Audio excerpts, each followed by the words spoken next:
Tumatakbo ang oras habang nagbabala si Pangulong Donald Trump ng US sa Iran. Salamat sa pagsama ngayong gabi sa I-24 News English. Ako si Nicole Zedek, live mula Tel Aviv. Walang masyadong pagpapakilala sa bagong Truth Social post ni Pangulong Trump, kaya babasahin ko rin ng ganoon. Ang Martes ay magiging araw ng planta ng kuryente at araw ng tulay sa Iran. Walang katulad nito. Buksan niyo ang kipot mga siraulo o mamumuhay kayo sa impyerno. Tingnan niyo. Papuri kay Allah.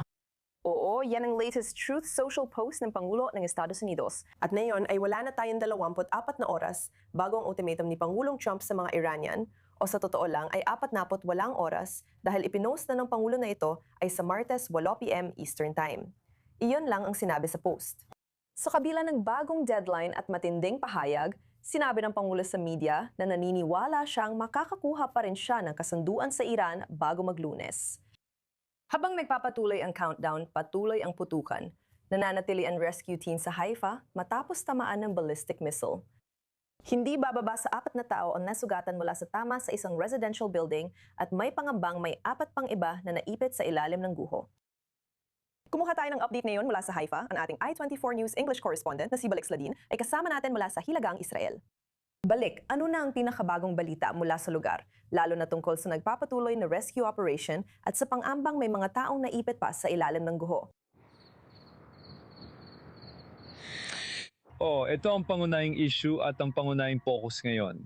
Sa ngayon, 4 na tao ang naiulat na nasugatan. Isa sa kanila ay nasa malubhang kalagayan. At kalaunan, inihayag ng ospital na pinagdalhan sa kanya na siya ay nasa katamtamang kalagayan, kaya't mahirap pa rin ang kanyang sitwasyon. Sa kabilang banda, ang iba pa ay nasa banayad na kalagayan at may ilan ding mga tao na nakaranas ng pagkabigla. Ito ang kasalukuyang sitwasyon. Ngunit sa ngayon, ayon sa mga autoridad, partikular sa Home Front Command, 4 pang tao ang nawawala pa rin. Ang kanilang kalagayan syempre ay hindi pa rin alam hanggang ngayon. At pag-usapan din natin ang paunang investigasyon kung ano nga ba talaga ang nangyari dito. Pinag-uusapan natin ang isang warhead na iisa ang kargang pampasabog, 450 kilo ng pampasabog na nakatarget papuntang Haifa. Nagkaroon na ilang pagtatangka na saluhin ito, pero mukhang hindi ito natamaan ng interceptor. Kaya bumagsak ang warhead sa gusaling tirahan na iyon, partikular sa unang 2 palapag nito, pero hindi ito sumabog. Iyon din ang nagpapaliwanag sa pinsala, pero hindi ang buong pagkasira ng gusali na karaniwan nating nakikita kapag ang warhead ay may 450 kilo ng pampasabog. Ito ang dahilan ng kasalukuyang sitwasyon. At ang pagtatasa ay na lahat ng mga taong pinag-uusapan natin dito, ang 4 na nawawala ay wala sa silungang nasa ilalim ng lupa ng gusaling iyon. Pakinggan natin kung ano ang sinabi ng komisyoner ng pulisya na nasa lugar tungkol sa sitwasyon. 4 itong kamanghamanghang bagay. May 4 na nawawalang tao dito. Pinangangasiwaan namin ang lugar. Napakahirap pangasiwaan ang lugar. Komplikado ang eksena dahil may dalisdis at may gusaling nakatayo sa dalisdis. Kaya mahirap ito. Kasama ang Homefront Command at ang mga bumbero at rescue services, hahanapin namin ang lahat. Tungkol sa misil, posible na hindi sumabog ang misilang ito. At dahil dito, inilikas namin ang ilang mga gusali ng tirahan para, wag naman sana, kung sumabog ang misilang ito, walang masasaktan. Inasikaso na ng team namin ang sitwasyon.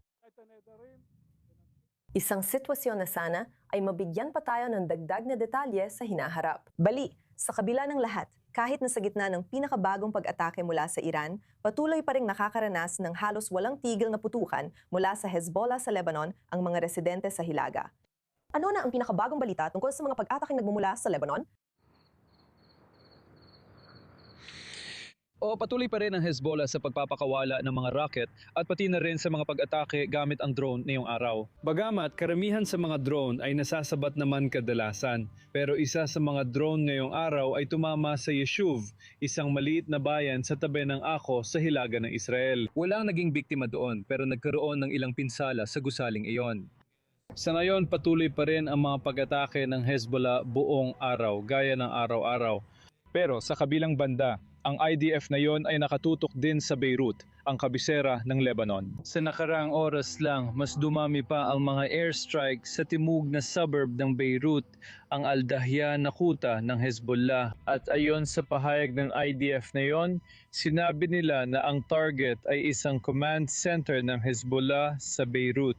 At pati na rin ang mga gasolinahan ng Il Amana na ginagamit ng Hezbollah. Sa ngayon, 2 pa ang tinamaan. Iyan ay dagdag pa sa 15 na tinamaan rin nitong mga nakaraang linggo. Sa buong Lebanon, mayroon tayong 50 mga gasolinahan na ginagamit ng Hezbollah ayon sa IDF para tulungan sila, syempre, sa gasolina para sa sarili nila, pero pati na rin sa palpopondo. Kaya ang pagbebenta.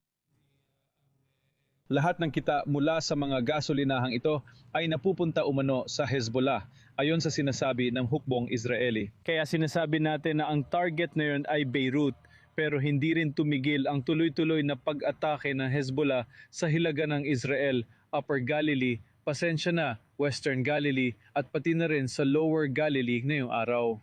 Balik Sladin, live mula sa Hilagang Israel para sa atin. Salamat sa mga update na yon. Sana ay magkaroon pa tayo ng karagdagang impormasyon tungkol sa 4 na tao na pinaniniwala ang natrap sa ilalim ng gusaling iyon. At kung magkaroon kami ng mga update, sisiguraduhin namin iparating agad sa inyo kapag nakuha namin ang mga ito. Ngayon, dadalhin ko ang talakayan dito sa studio kasamang I24 News English Senior Middle East Correspondent Ariel Osran at Security Analyst Yakov Lapin, host ng Lapin Assessment. Mga Gino, salamat sa pagsama sa akin dito sa studio ngayong gabi. Yakov, tungkol dito sa pinakabagong pag-atake sa Haifa, kung hindi sumabog ang 450 kilogram na warhead na ito, ano ang ibig sabihin nito? Ipaliwanan paano gumagana ang ballistic missile na ganito. Ang layunin ay tumama at sumabog. Ano mangyayari kung hindi ito sumabog? Nakikita natin ang resulta, nakakasira pa rin ito pero mas kaunti kaysa kung sumabog talaga. Sa tingin ko, 4 na warhead na ang direktang tumama at ang ilan ay may bigat na kalahating tonelada. Yung iba, 900 kilo pa ang bigat. Depende sa uri ng missile na tinutukoy. Kapag tinamaan ng ballistic warhead na kayang sumira ng maraming gusali, pwedeng mawala ang isang buong blok ng lungsod. Nangyari na ito, nakita natin sa Beshemesh. Nakita rin natin ito sa Timog, sa 2 lugar, kaya alam natin ang itsura. Mas mababa ito kaysa doon, pero seryoso pa rin ang insidente. Pero ang katotohanan na hindi ito sumabog, marahil lang karoon ng problema sa fuse o sa ilang wiring na hindi nagpasabog ng explosive kung ano man yon. Ito ang nagligtas ng maraming buhay sa paligid ng pinanyarihan ng pag-atake. At syempre, nakikiramay kami sa mga naipit sa ilalim ng guho at ay imtim kaming umaasa na sila ay maililigtas sa lalong madaling panahon. Pero ang katotohanan, hindi ito sumabog ang dahilan kung bakit hindi gumuho ang gusaling tinamaan at ang mga gusali sa paligid nito. Ariel, nitong mga nakaraang araw at pista opisyal, tuloy-tuloy ang pagpapaputok mula sa Iran. Pero mas kaunti ang nasusugatan dahil sinusunod ng mga tao ang mga tagubilin ng Homefront Command. Nakikita rin natin ang maraming pampasabog na cluster bomb. Kung magkakaroon ng tigil putukan sa susunod na 48 oras, dapat ba nating asahan na lalala ang pagpapaputok mula sa Iran? O sa kabilang banda, kung hindi mangyari ang tigil putukan, dapat pa rin ba nating asahan ang pagdami ng pagpapaputok at isauri ng pansuway kung tutuusin? Ano ang kadalasan nangyayari sa mga teroristang grupo o gaya ng Iran na teroristang rehimen kapag may inanunsyong tigil putukan? At kapag papalapit na ang oras ng pagpapatupad nito, sinusubukan nilang magpakawala ng mas maraming sunod-sunod na putok, mas maraming pag-atake ng mga rocket para makasingit pa ng huling sandali. Pagwasak, pagkasira hanggat kaya nila dahil yan ang ginagawa nila kapag terorismo ang kanilang ginagawa. Kaya kung pinag-uusapan natin ang tigil putukan, tiyak na isa yan sa mga posibleng mangyari. At sa katunayan, kung ganun nga ang mangyayari, maririnig din natin ang tagapagsalita ng IDF na si Effie Defrin na pinapayuhan ang publiko na mag-ingat at bigyang pansin ang ganitong sitwasyon. Pero may iba pa at kung para lang makumpleto ang sitwasyon iyon. Kahit na may tigil putukan sa pagitan ng Israel at Iran, hindi nito mapipigilan ang Hezbollah at hindi rin nito mapipigilan ang mga Houthi dahil sinabi ng mga Houthi na magpapatuloy silang umatake sa Israel hanggat patuloy na umaatake ang Israel sa Lebanon at sa Gaza. Kaya kahit na may tigil putukan sa Iran at sa Lebanon, hindi ibig sabihin nito na titigil na ang mga pag-atake ng mga Houthi. Kung walang tigil putukan, hahantong tayo sa paglala ng sitwasyon. Kasunod ng pagpapatupad ng ultimatum ni Trump, may posibilidad talaga na makaranas ang Israel ng paglala ng mga pag-atake ng Iran. Gayunpaman, gaya ng alam mo, mas gusto talagang atakihin ng Iran ang Israel kaysa sa ginagawa nila ngayon. Para sa kanila, ang Israel ay naging mas mahirap na target na tamaan kumpara sa kanilang mga kapitbahay sa Gulpo. Kaya kung titignan natin ang senaryo kung saan tinupad ni Trump ang kanyang ultimatum at winasak ang infrastruktura ng kuryente at enerhiya ng Iran, mas malamang ng mga bansa sa Gulpo na mas malapit ang siyang tatamaan ng matinding ganti. Mas marami ang ballistic na misil ng Iran na kayang umabot sa ganoong distansya kumpara sa mas malayong Israel. Malinaw na isinasaalang-alang ito ng matataas na antas ng aparatong pansiguridad ng Israel. At kapag may malinaw na palatandaan ng mas mataas na banta, agad din nilang i-update ang publiko. Yakov, kung tutuparin ng Pangulo ng US ang ultimatum at lumala ang sitwasyon sa Iran, pag-usapan natin kung ano ang kayang ipanlaban ng Iran. Sa yugtong ito ng digmaan, lubhanang nabawasan ng Estados Unidos at Israel ang ilan sa kanilang. May kakayahan ng Iran sa pagpapalipad ng misil, pero hanggang kailan nila kayang ituloy ito laban sa Israel at ibang bansa sa rehiyon? Sa palagay ko, kaya pa nilang magpaputok ng paisa-isang misil o kakaunti ng sabay-sabay. Minsan, kaya nilang magpalipad ng mas marami kapag ginusto talaga nila.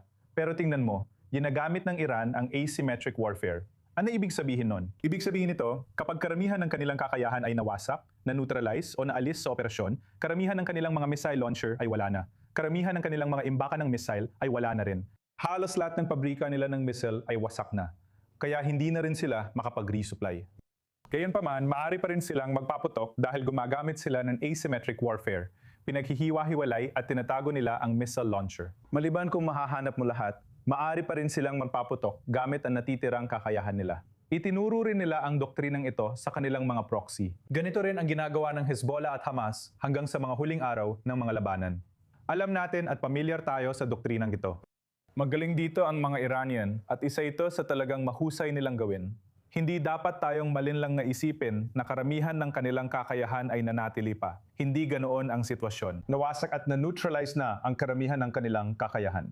Dahil natatago nila ang mga launcher, kadalasan sa mga bundok ng Iran, laging may habulan at paghahanap, lalo na sa mga truck missile launcher at ilang underground missile launcher na minsan ay hinuhukay nilang mga silo. Kapag nakita yon ng Israeli Air Force, babalik silang bubomba. Ganito rin ang paulit-ulit na atake na nangyayari sa Iran.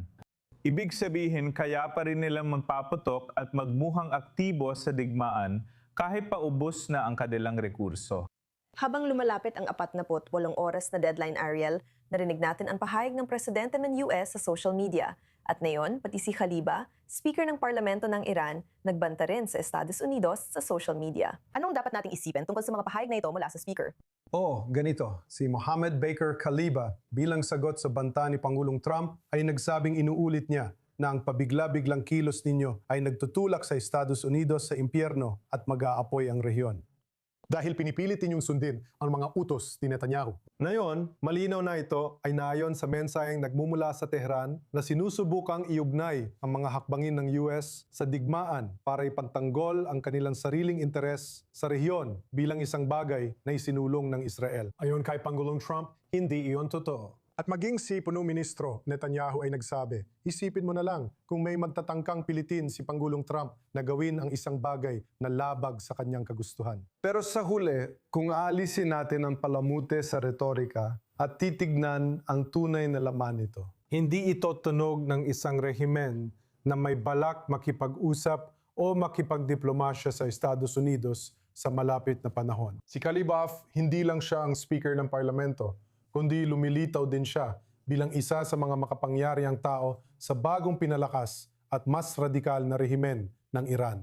Itinuro rin siya ni Pangulong Trump bilang pangunahing kausap, bilang pangunahing tao na kanilang kinukontak. Kaya kung siya ang taong pinapadalhan mo ng mga mensahe, hindi ito parang may balak silang bumaba sa pwesto o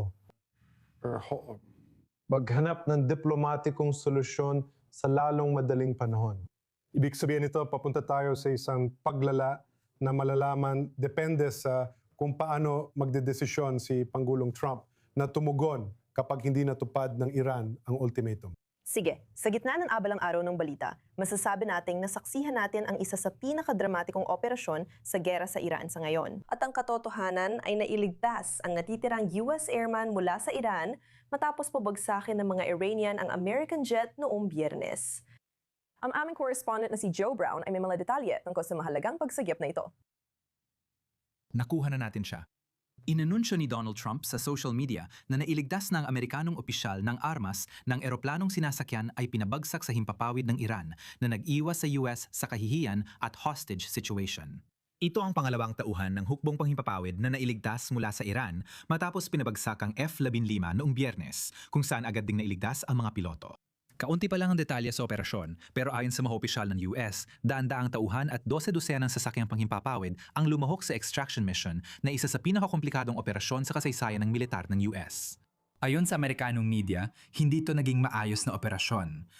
Ilang sasakyang panghimpapawid na gagamitin sana sa operasyon ay kinailangang sirain at iwan matapos hindi makalipad mula sa pansamantalang paliparan ng mga puwersa sa Iran.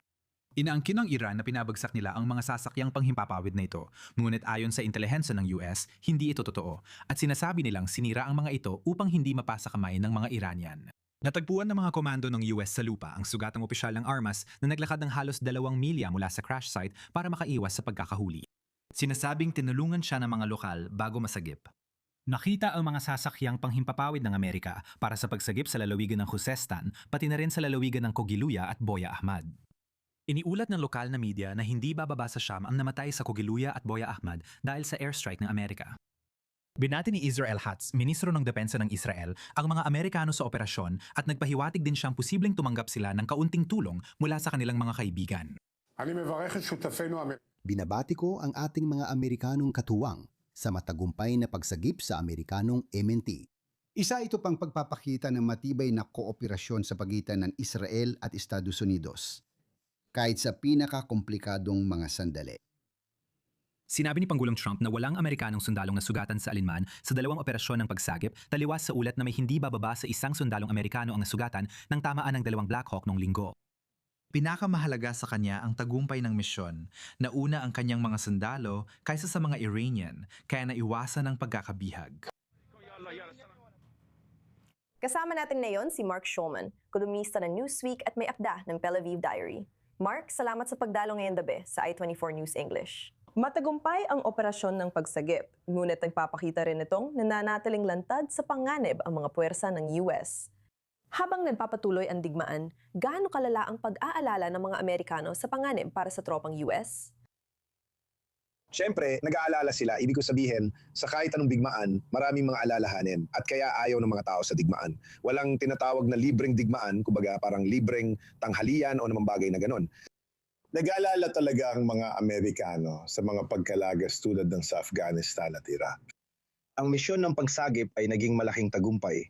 Hindi lang dahil sa mga hindi nangyari, alam mo na, gaya ng nabanggit mo, kung ano ang pwedeng mangyari sa isang hostage situation, kundi ipinakita rin ito ang tagumpay ng mga US Commando at ang kakayahan nilang mantulungan ng Air Force at mga puwersa sa lupa na nagbigay ng lakas ng loob sa mga taong nagbumungkahi ng karagdagang aksyong militar at posibleng mga operasyon ng komando sa lupa sa Iran. Makinig ka, palagi may masasabi ang mga kritiko. Nakakatuwa dahil ilan sa medyang Amerikano ay sobrang critical sa digmaan, parang inuulit na nila ang sinasabi ng Iran sa publiko sa maraming issue. Hati rin ang publikong Amerikano, gaya ng lahat ng iba pa, at suportado si Trump ng kanyang mga telesuporta. 85%. Kadalasan, sinusuportahan siya ng mga Republikano, habang 100% tutol naman ang mga Demokratiko, 75%. Mas tutol ang mga independyente rito, pero hindi naman talaga nila ito pinag-uusapan batay sa mga totoong pangyayari. Tungkol lang ito kung pabor o laban ka kay Trump. Ganyan halos ang pagkakahati. Isa itong digmaan ni Trump kung tutuusin. Kaya kung sinusuportahan mo si Trump, sinusuportahan mo ang digmaan. Kung laban ka kay Trump, laban ka sa digmaan. Kung laban ka kay Trump, parang sinusuportahan mo na rin ang mga Iranian halos. May mga katawa-tawang sitwasyon tayong nakikita. Parang hindi iniintindi ng mga bumabatikos kay Pangulong Trump ang kapalaran ng mga Iranian, pati ang mga kasalanan ng mga Iranian sa Amerika at iba pa sa loob ng maraming taon. Walang ibang nagbigay ng suhestyon. Hindi ko sinasabing ito na ang pinakamagandang direksyon para sa Estados Unidos, pero wala namang ibang mungkahi. At sa tingin ko, sa puntong ito, kahit na sinubukan nating huwag payagan o huwag magkaroon ng ground force o kung ano pa magkatulad nito, sa palagay ko ay malapit na tayo ron. Sa tingin ko, mag-aatubiling sumang-ayon ang mga Amerikano, pero kailangan pa nating makita. Hindi talaga popular si Trump na yon, kaya hindi nakakatulong yon. O, pinag-uusapan mo na, nahahati ito sa pro-Trump at anti-Trump. At ngayon na lumalagpas na tayo sa 4 hanggang 6 na lingong deadline o timeline na unang sinabi ng presidente ng US na kakailanganin para tapusin ang digmaang ito, kaya pa bang ipaliwanag ng presidente ng US sa kanyang mga taga-suporta na ito ay isang kinakailangang digmaan at sa huli ay maituring itong tagumpay? Dalawang tanong yan. Una, ang tagumpay ay depende sa kalalabasan ng digmaan na hindi pa natin alam. Hindi pa natin alam ang mangyayari kung lumala pa ito, kung magdudulot ba ito ng epekto, makakamit ba niya ang ganap na tagumpay o kahit mukhang tagumpay lang, hindi natin alam. Kung makuha niya yon, gagana ito. Tingnan mo, naiintindihan ng mga tao, sa tingin ko, na maganda sa nang sabihin na matatapos agad ang digmaan sa 2 o 3 araw. Pero gaya ng alam natin, may boses din ang kalaban pagdating sa digmaan. At malinaw naman, ang mga Iranian ay napatunayang mas matatan kaysa sa inaasahan ng kahit sino at handang lumaban hanggang dulo kung tutuusin. Nagiging sobrang manhid din sila pagdating sa diplomasya. Walang binanggit na magpapaliban sa pag-atake ng Amerika na yon. Pwede rin nilang sabihin, bukas silang pag-usapan ang pagbubukas ng Straits of Como. Hindi raw talaga sila papayag gaya ng sinabi nila bago ang digmaan. Hindi rin nila pag-uusapan ang denuclearisasyon. Ibig kong sabihin, hindi nila binuksan ang posibilidad. At kailangan ni Trump na bukas ang posibilidad para umatras siya. Kaya kung hindi siya bibigyan ng paraan para umatras, isa lang ang magagawa niya, ang lalo pang magpalala. At yon ang nakikita natin. At yon ang inaasahan kong mangyayari. Pero hindi mo talaga masasabi, siya si Pangulong Trump. O Mark, ano masasabi natin tungkol dito? Itong extension na ito, kapag pinag-uusapan natin ang pagbibigay sa mga Iranian ng paraan para umatras, ng pagkakataon para makipagkasundo, binibigyan na sila ngayon ng presidente ng dagdag na 24 na oras. Ang deadline ay Martes, alas 8 ng gabi, Eastern Time. Anong ibig sabihin nito sa estratehiya ni Pangulong Trump at posibilidad ng kasunduan sa panahong yon? Tingnan mo, lahat tayo umaasa na magkakaroon ng kasunduan, tama ba? Bawat isa sa atin na nakatira dito sa Israel ay gustong makakita ng kasunduan. Siyempre, isang magandang kasunduan, malinaw naman. Kaya marahil iniisip niya na talagang may pagkakataon. Hindi ko akalaing meron, pero baka iniisip niya na may pagkakataon. Maaring panlilindang lang ito at baka nagpaplano siyang umatake sa orihinal na panahon habang nililigaw sila. Kaya nagpaplano sila ng pag-atake sa lupa sa loob ng dagdag na 24 na oras na binigay niya. Hindi ko alam. Hindi talaga natin alam. Ayaw niyang pakabayan ng digmaan, gusto niya ng kasunduan. Ganon din, may boses ang kabilang panig sa digmaan at kasunduan, pero ayaw ng mga Iranian makipagkasundo. Iniisip nila na sila ang may kalamangan. Sa tingin ko, maaring mali sila, pero yun ang iniisip nila. At minsan, ang pananaw ng iba ay nagiging realidad nila. Maaring hindi yun ang totoong realidad, pero yun ang realidad nila at iniisip nilang sila ang nanganalo. Kaya magpapatuloy sila sa pakikipaglaban. Sige, marami pang mahihirap na oras at araw ang nasa inahan natin. Mark Showman, masaya kaming makasama ka. Salamat sa pagsama sa I24 News English ngayong gabi. Ikinagagalak ko. Gusto ko talagang bumalik dito sa studio Ianco, lalo na pagdating sa matagumpay na rescue operation ng puwersa ng Amerika at sa katotohanang kinailangan ng mga puwersa ng US na sirain ang eroplano na naiwan sa teritoryo ng Iran.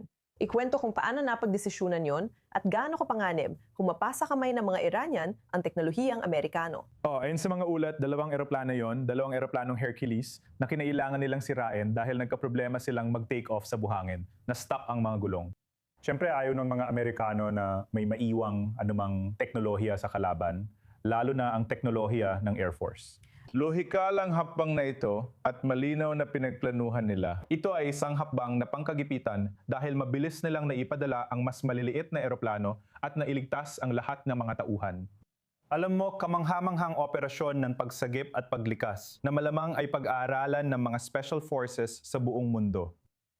Tingnan mo, alam mo, delikado ito.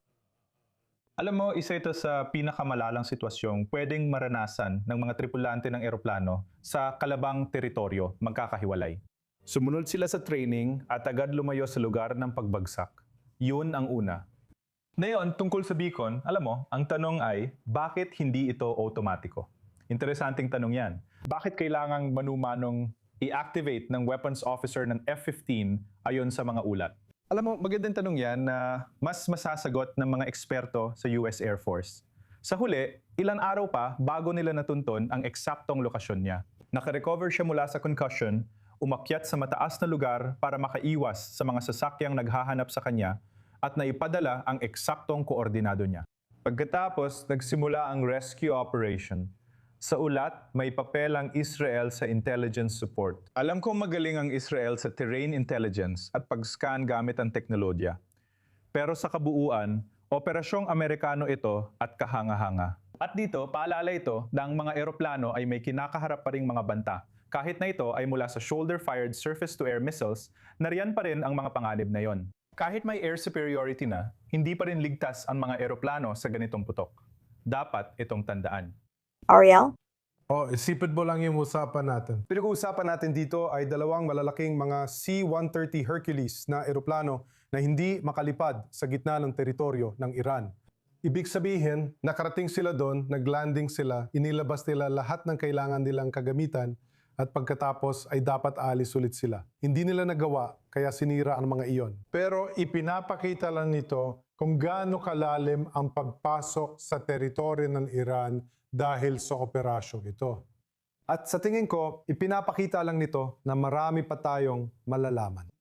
Pagkukuha pa natin ang dagdag na detalye sa pagdaan ng panahon. Pero ipinapakita nito na may kakayaan ng US na makarating sa pinakaloob ng Iran, mampadala ng daan-daang special forces at pagkatapos ay mag-empake at umalis muli. Baka hindi sa mga jet yon, kundi sa ibang sasapyang panghimpapawid. Ipinapakita nito kung ano ang mga posibleng magawa ng militar ng US sa digmaang ito sa hinaharap. Para sa akin, nagpapakita ito kung gaano kalalim ang naabot sa loob ng Iran. Sa katimugang Israel, tumama ang Iranian ballistic missile sa Neyot Hovav Industrial Zone malapit sa Beersheba. Pangatlong beses nang tinamaan ang industrial zone sa katimugang Israel mula simula ng digmaan.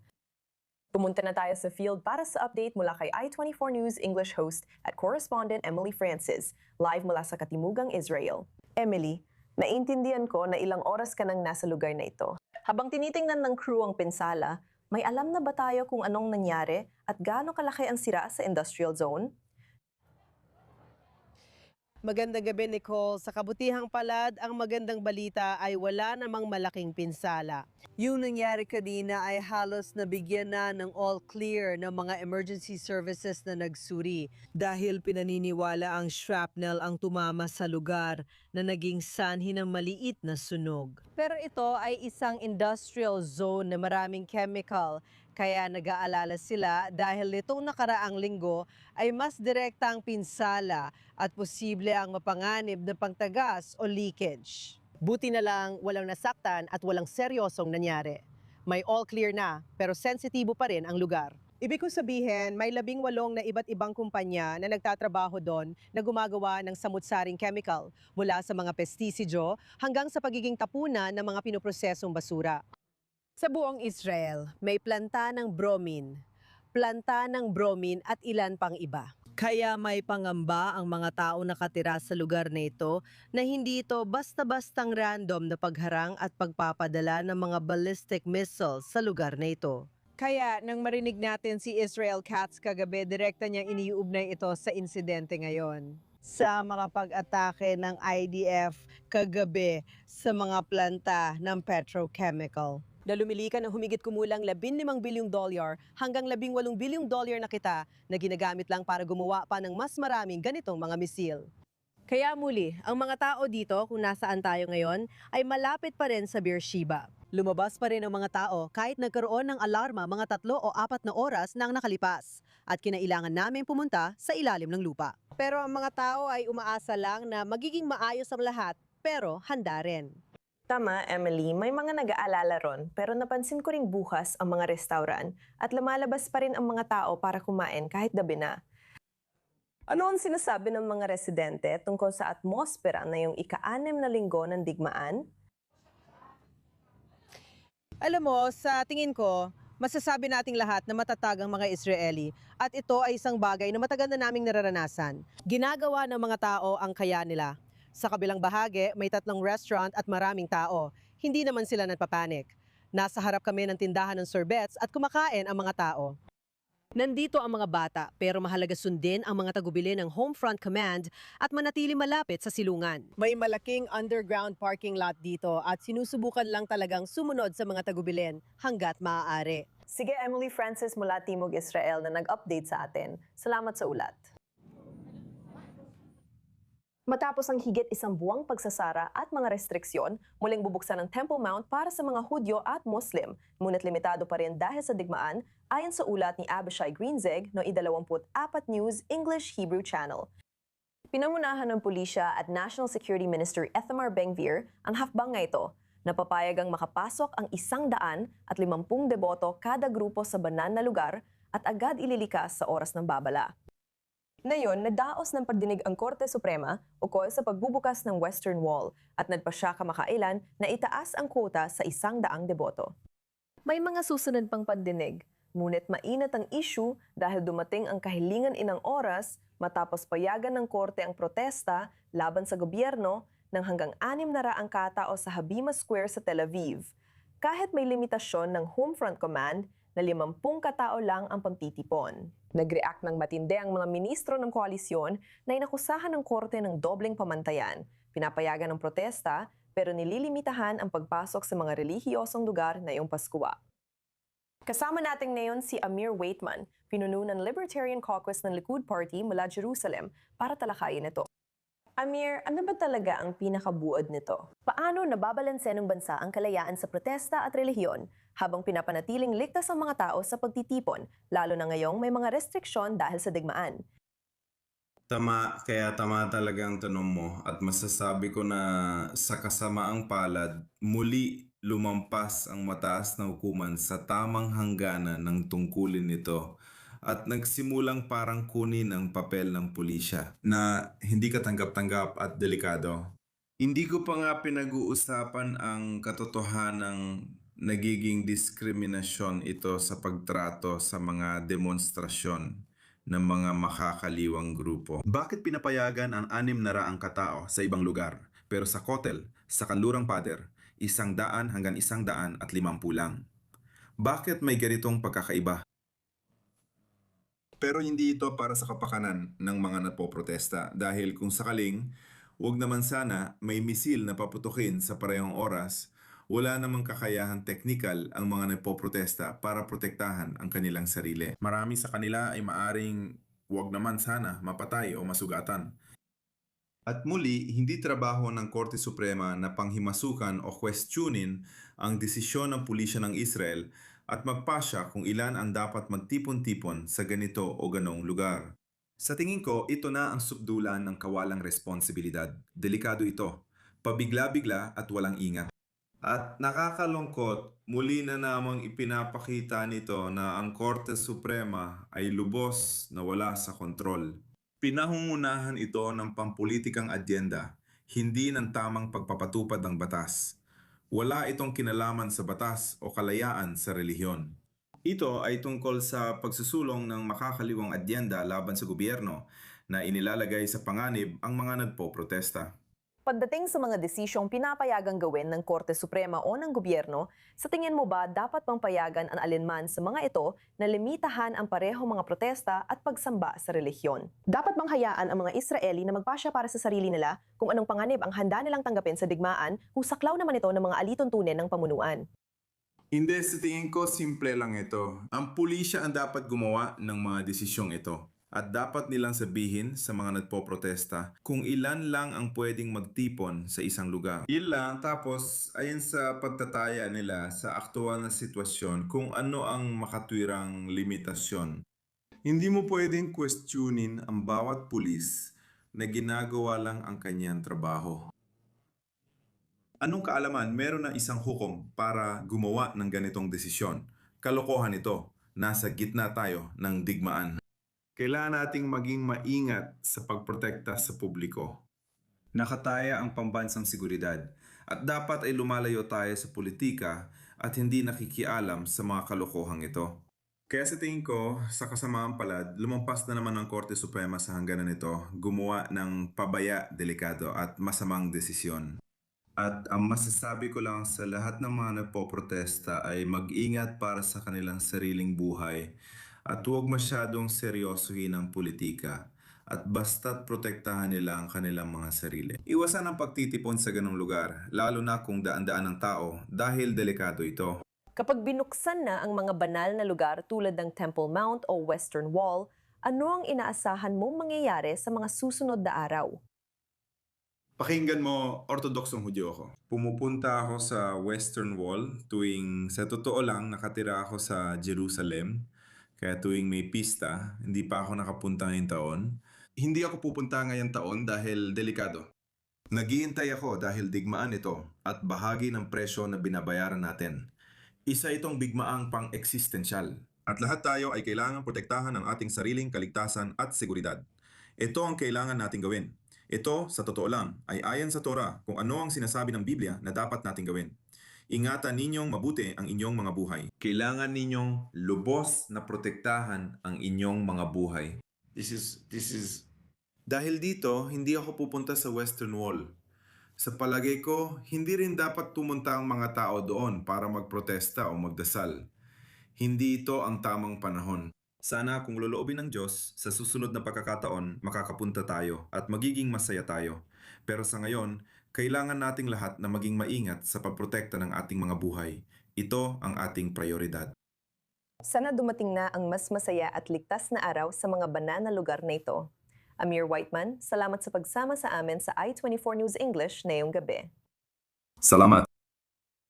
Kasama ko pa rin dito sina Yaakov Lambin at Ariel Osran. Ariel, habang pinag-uusapan natin ang mga kaganapan sa Israel, may mga pangyayari din sa Hilagang Israel sa Lebanon. Ano ang mga balita doon? Nagkaroon ng isang precision strike ayon sa mga ulat mula sa Lebanon ng Israeli Navy sa isang apartment building o particular sa isang apartment. Sa loob ng silangan bahagi ng Beirut, sa silangan labas ng Beirut. Mukhang ito ay isang precision strike. Malamang na sinusubukang alisin o patayin ang isang tao. Ang nangyari, ang taong napatay, ayon sa Lebanese media, ay isang mataas na opisyal ng Christian Anti-Hezbollah Lebanese Forces Party, si Pierre Mouat. Hindi pa malinaw sa ngayon kung bakit siya tinamaan, kung siya nga ba talaga ang target o hindi. Wala pang kumpirmasyon mula sa IDF tungkol sa pag-atake. Posible na may kasamang operatiba ng Hezbollah sa parehong lugar o baka hindi pa natin alam ang lahat tungkol sa taong ito. Pero tila, ito ay isang napaka. Hindi karaniwang target. Ang Lebanese forces ang pinakamatinding bumabatikos na partidong politikal at mayroon ding milisya sa loob ng Lebanon na tumututol sa Hezbollah. Kaya maraming hindi malinaw ngayon tungkol sa mga detalye ng pag-aataking ito. Pero tila isa sa mga mataas na opisyal sa Lebanon na tumututol sa Hezbollah ay napatay sa pag-atake. Naghihintay po tayo ng dagdag na kumpirmasyon mula sa IDF tungkol sa insidenteng ito. Interesanteng pangyayari habang patuloy nating nadidiskubre ang mga detalye. Yankee, pagdating sa Hilagang Bahagi at sa mga patuloy nating nakikita doon, kahit ngayong araw, binisita ni Hepe ng Sandatahang Lakas ng Israel, Ayal Zamir, ang mga tropa sa loob ng Katimubang Lebanon at pinag-usapan ang pangangailangang tanggalan ng armas ang Hezbollah. Ito ba ay isang malinaw na layunin ng digmaang ito na ngayon ay magpapatuloy sa Katimubang Lebanon? O alam mo, talagang naniniwala akong kailangan bigyan ng malinaw na sagot ng publiko. Tungkol sa mga layunin ng digmaan.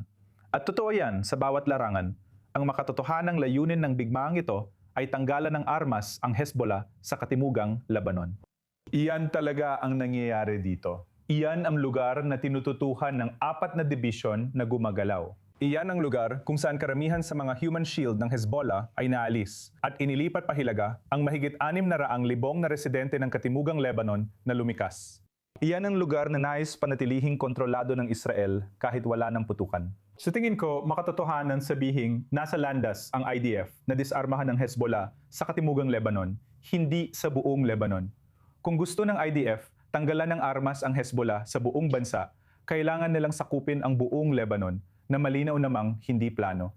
Ano ang nangyayari kung lalayo tayo sa tanong kung didisarmahan ba o hindi? Nakikita natin ang paghina ng Hezbollah sa buong Lebanon. Sa hilaga ng Litani, makikita ang matitinding airstrikes na tumatarget sa rocket launcher, imbakan ng rocket at pasilidad militar. Nakikita natin na tinatamaan ang mga asset ng Iran sa Lebanon. Ang pangunahing puwersa ng Quds sa Lebanon may headquarters sa Beirut na tinamaan. Nakikita natin na maraming target sa Dahia ang tinatamaan. Kaya merong paghina ng Hezbollah sa buong Lebanon. Pero kapag pinag-uusapan natin ang pagdidisarma, ang pangunahing focus niyan ay sa katimugang bahagi ng Lebanon hanggang sa Ilog Litani. Makatotohanan ng layuning yan pero hindi para sa buong Lebanon. Mabilis na niya ako tungkol sa timeline ng layuning yan. Sa tingin ko, kung pinag-uusapan natin ang pangailangang magpatuloy hanggang makamit ang layuning yon, aabutin pa siguro ng ilang linggo, masasabi ko, bago tuluyang mapasailalim ng tunay na kontrol ng seguridad ng Israel ang Timog Lebanon. May mga operatiba pa rin ng Hezbollah doon, bagaman karamihan ng putukan ay mula sa hilaga ng Litani, hindi sa Timog. Sa tingin ko, marami pang trabaho ang 4 na division ng IDF sa mga baryong araw-araw nilang hinahalugo, kung saan lagi silang nakakakita ng mas maraming armas. Masasabi kong ibang timeline na ito sa timeline ng Iran. May sarili ng takbo ang timeline at ang buong layunin dito ay paghiwalain ang dalawang laranang ito at tunay na baguhin ang buong realidad para sa mga komunidad sa hilaga para kapag tumingin sila sa kabila ng hangganan, hindi na nila muling makikita ang Hezbollah kailanman. Mahalaga ang layunin na yon. Salamat Jacob sa updates. Ngayon, habang binabantayan natin ang digmaan, anong itsura ng laban sa Iran mula sa loob ng cockpit? Si Shai Israel ng Hebrew Channel ng I-24 News ay nalaman sa isang espesyal na panayam sa kumander ng isang squadron ng Israel Air Force na nasa himpapawid ng Iran bago ang panayam at bumalik agad pagkatapos nito. Isang oras, 2 oras nang lumipas, nasa Iran kami para makita ang isang bundok sa mataas na lugar na bahagyang wasak. Ang target ng pag-atake mo ay ang bungad ng minaret na pinagbumulan ng mga misil papuntang Israel. Ito ay isang sandali kung saan nakikita mo ang lahat ng niebe at ang berdeng ulap, pero nakikita mo rin ang isang misil. Alam ko na may banta na sa loob ng 7 minuto may lilipad na misil. Lagi kong nararanasan ang disonansyang ito. Napakahirap isipin ang ganda ng mga ulap habang alam mo ang nangyayari sa ilalim ng mga ito. Gusto mo lang mabuhay kasama ang magagandang ulap, hindi ang masama.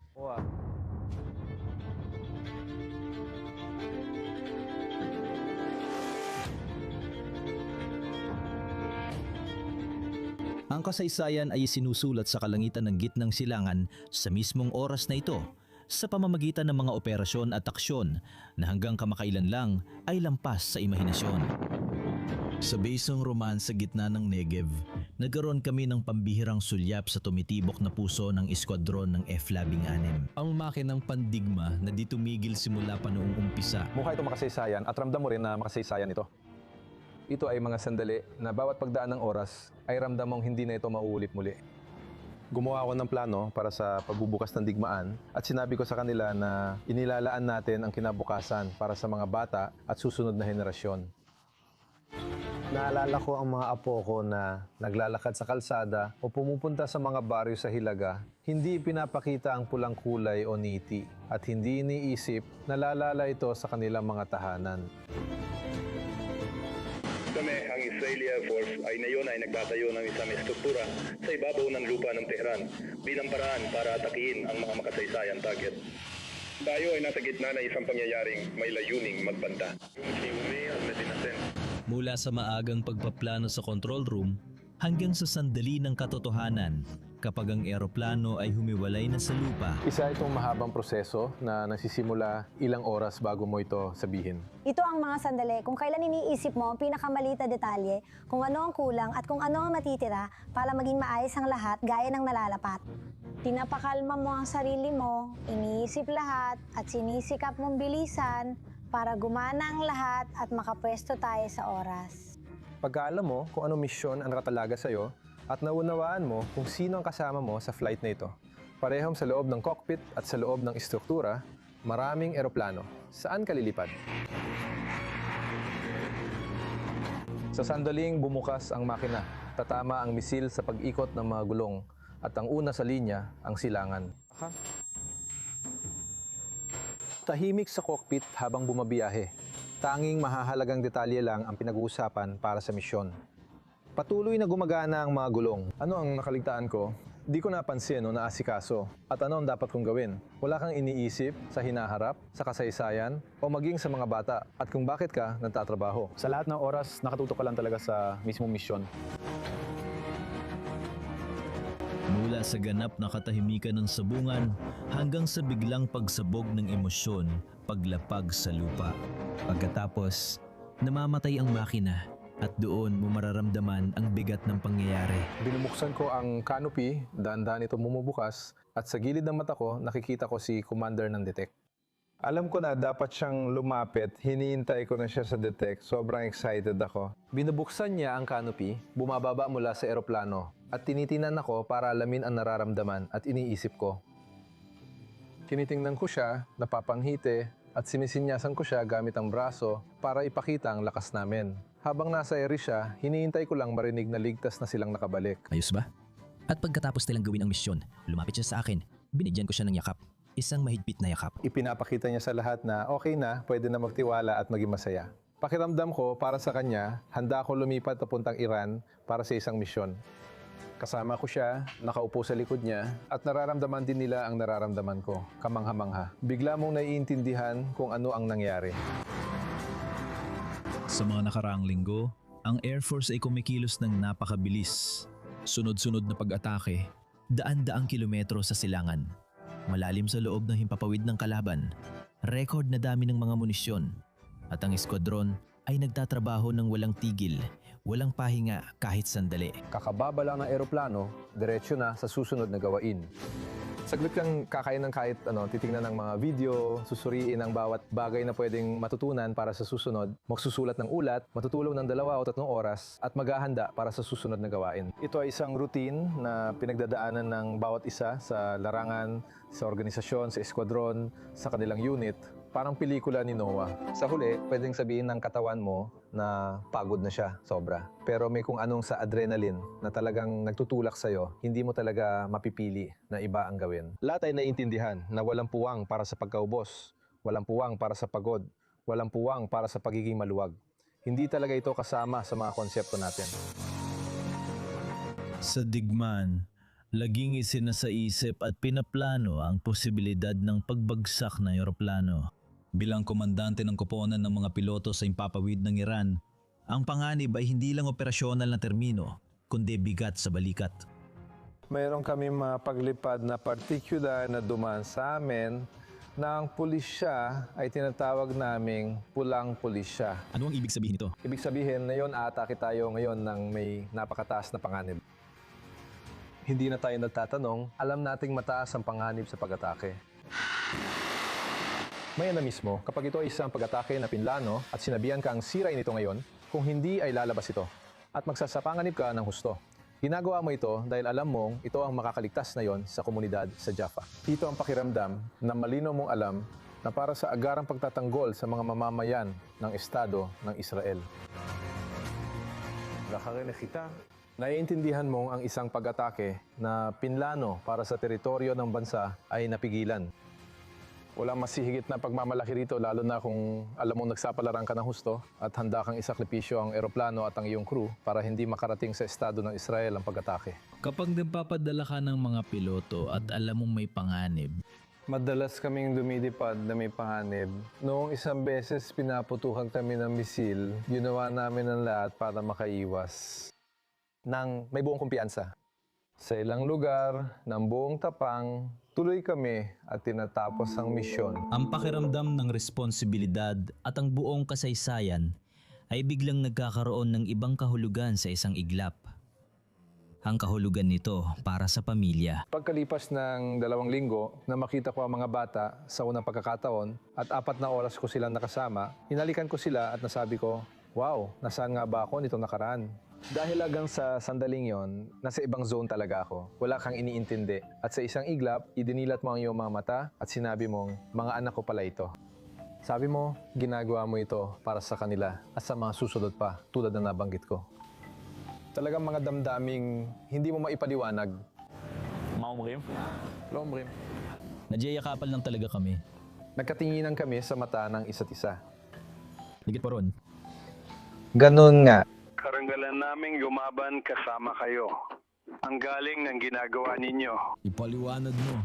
Kay Hemeri, tawagin sa radyo ang tagapagkarga ng gasolina sa Ingles. Makakita ng tagapagkarga ng gasolina na hindi Israeli kundi may sagisag ng Estados Unidos. At marinig mula sa kanya ang pagbate pagkatapos ng paglalagay ng gasolina. Kapag natapos kanyang lagyan ng gasolina at sinabihan ka ng good luck, pakita mo sa kanila. Maraming salamat din mga Ginoo. Mag-ingat kayo dyan. Umataw kayo ng malakas. Kita-kits. Bayani na hindi matitinag.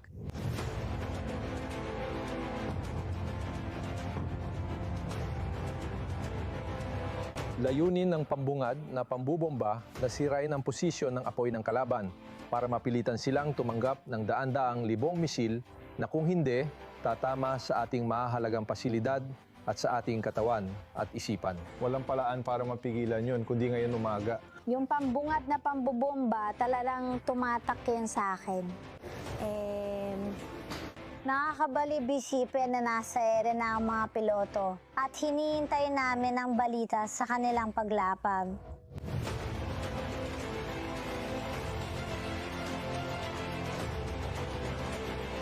Nasa parehong zone ako, pero sa ibang mundo. Para siguraduhin na walang ni isang tornilyo sa eroplano ang wala sa lugar, makarating ito sa dulo, magawa ang misyon at makabalik.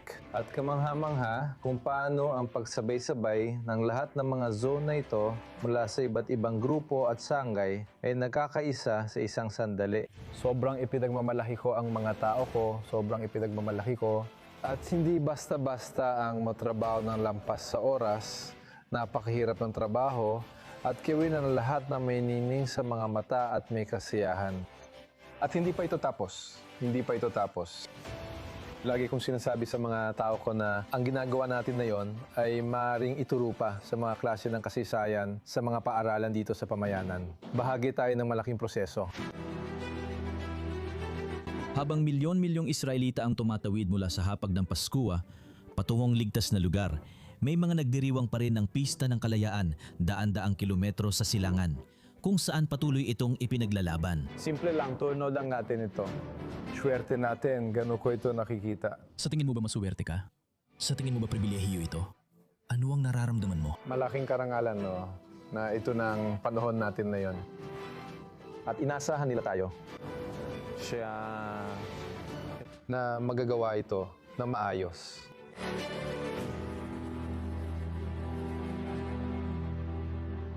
Isang kamanghamanghang pantingin sa kung ano talagang nangyayari sa kalangitan ng Iran at ang magkasanib na koordinasyon na ito sa pagitan ng Israel at Estados Unidos kahit habang tayo'y nag-uusap na yon.